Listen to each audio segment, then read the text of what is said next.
ora fatta, allarga il gioco a sinistra, a cercare Castigliola, interviene di testa la difesa rossonera, poi sbaglia il passaggio il Montelepro. Attenzione a questa iniziativa da parte della Folgore, con la conclusione e il gol da parte della formazione ospite, lo va a realizzare Salvo al minuto 27. Quindi Folgore che con questa iniziativa va in vantaggio con Salvo.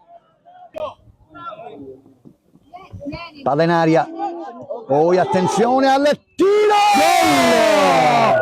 Gol di Thomas Lindner, 1-1 al minuto 13. L'argentino Lindner riequilibra le sorti e quindi parità al Don Pino Puglisi. Il gol di Thomas Lindner